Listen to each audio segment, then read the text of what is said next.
Hey everybody, Pete Weitzel here, the Wargaming Strawman, coming today to talk about 8th edition close combat weapons.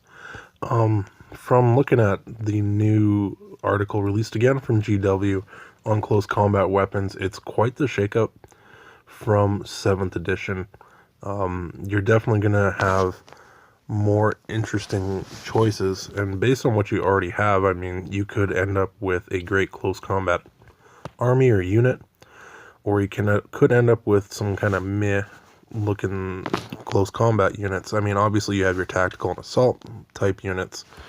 It's just going to depend on what you want to go for in this edition.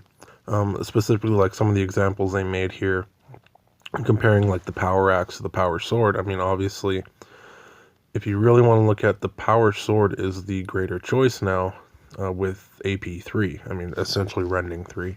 It's definitely interesting to see some of the new weapon profiles. I want to see what they're going to do with more. I mean, especially when you start looking at like Necrons, and I mean, I want to say Tau close combat, but who knows what's going to happen in this edition with them and their close combat. It'll be kind of fun, I guess, to see all the new possible combinations they're coming out with. But the coolest one I thought, that, and they made a point of it in the article, was the chainsword.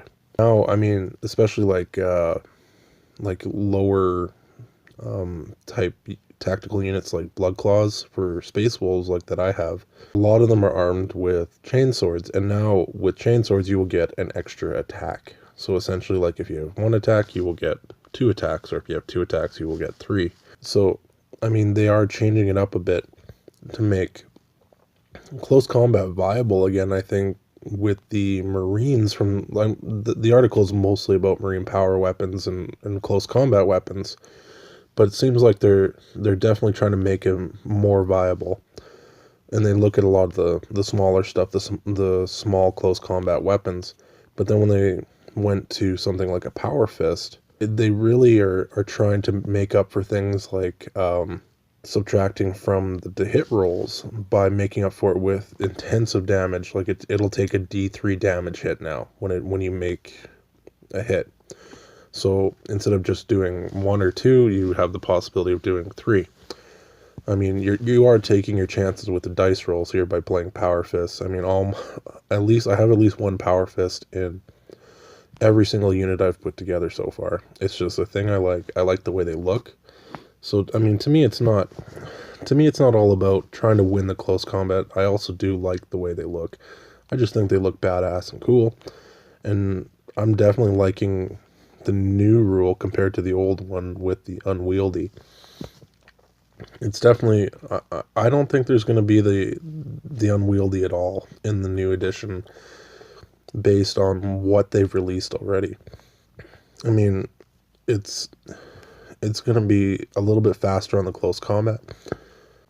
With the new wound chart, it'll be interesting to see how things are going to stack up, especially against other units that are like non-marine related. Again, coming down to something like Necrons or Tau, or Tyranids, or anything non-space marine related. Then they do go on to talk about some of the more elite style weapons, like the Grey Knights and their force weapons and the Reaper swords. I mean, especially the Reaper chainsword, that looks insane. It'll do 6 damage to whatever it wounds. I mean, that's crazy. You connect with that, and I mean, damage will be over, and close combat will end quick. I mean, but of course, you do have to roll correctly to get the damage. I mean, we're all taking the chances with dice here, and hopefully everything goes in our favor. But they definitely are, from the looks of it, they're making close combat very viable, so that you don't mind getting into close combat. You won't do anything you can to avoid close combat. Hopefully when they release things for like orcs and that, I mean, those guys really need a boost from what I understand. Close combat should be made viable based on, extrapolating basically on what they've done here and shown for the Space Marines. So let's see what they release. I mean, obviously we're still probably 3 weeks away from 8th edition, and we'll see what happens. Anyway, I will talk to you guys later.